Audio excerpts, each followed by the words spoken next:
Hello again. He came back for some more. Okay, I'll go through side two of Now Playing, or starting at track 8 anyway. It's the first of two co-writes with Andy Lewis on the album, and it's called All Hung Up on You. And it kind of allowed me to indulge in all kinds of Hendrixisms and basically just ripping stuff off from Jimmy.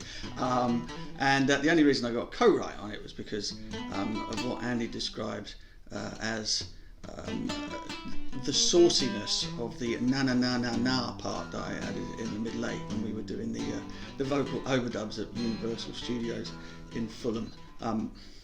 Here it is, All Hung Up on You.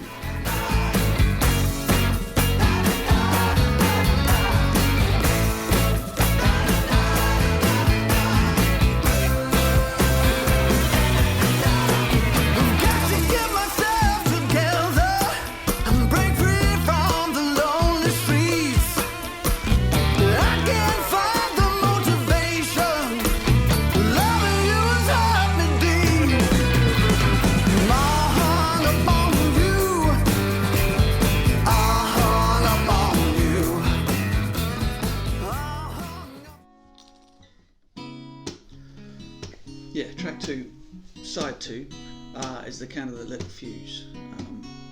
Kind of cool, kind of laid back thing.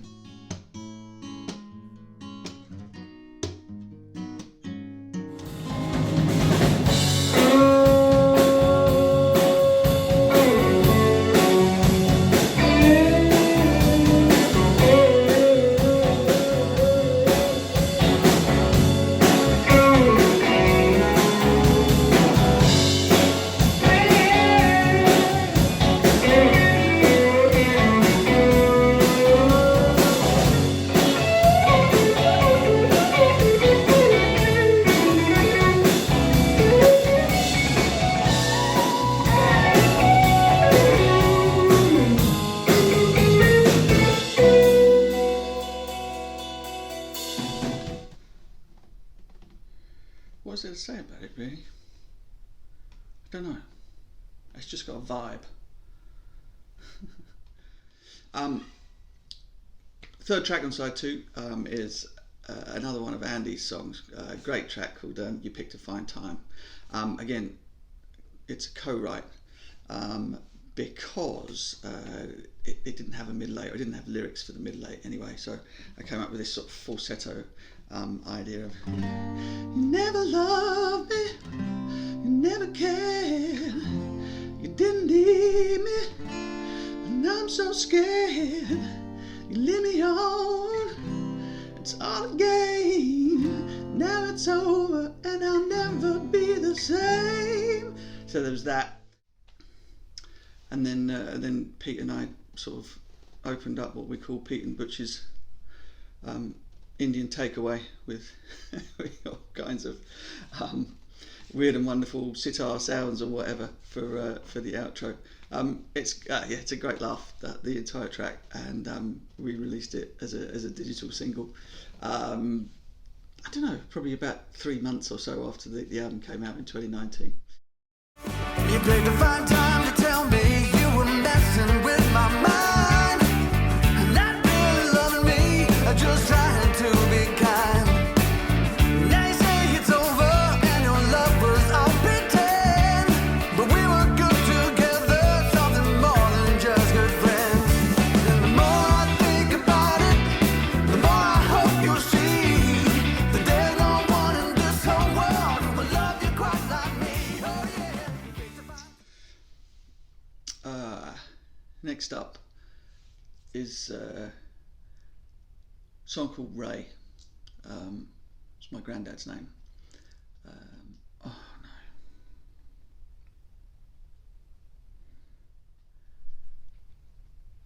And it's a tribute to him. I was there at his bedside when he passed away, as were much of the family.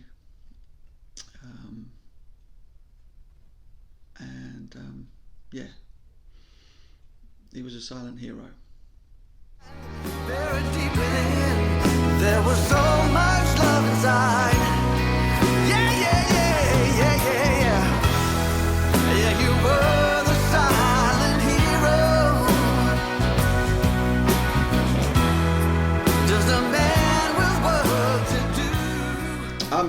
Hard was another song that I had written around about the same sort of time as we were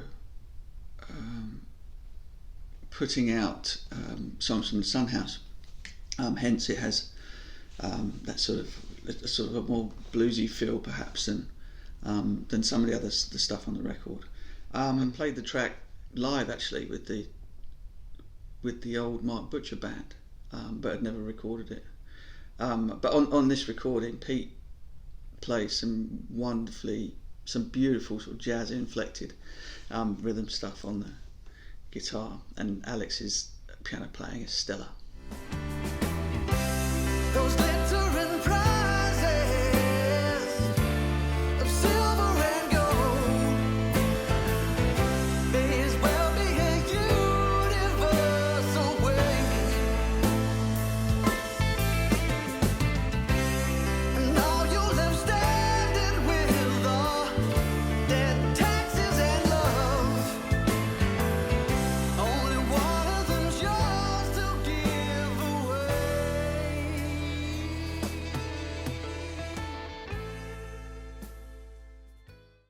So last but not least, final track on Now Playing is called Take Hold of This Man. Now I'd written the lyric for somebody else, and for one reason or another it kind of didn't fit with what he'd thought of for the track. So I just had the words for the song knocking around. In the meantime, I'd sort of got talking with an old friend of mine, Matt Cooper, who is the musical director and keyboard player for the band Incognito. And we'd been talking about doing something, and he said, "Well, why don't you come over to my studio and we'll put some songs down."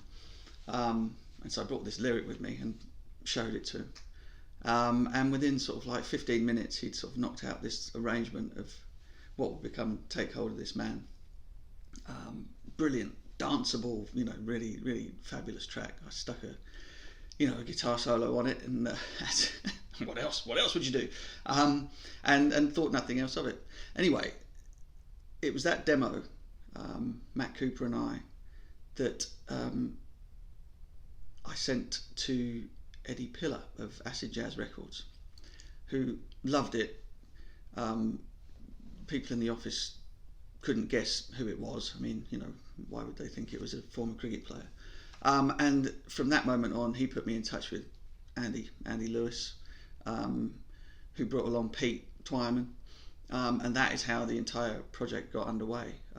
Without that demo and without that co-write with Cooper, then none of the stuff that followed would have happened. So I'm very grateful for the song. Very grateful for Matt Taylor asking me to write the lyric, and then not wanting it, and all of these things sort of snowballed into the album that you have in front of you, or you're thinking about having.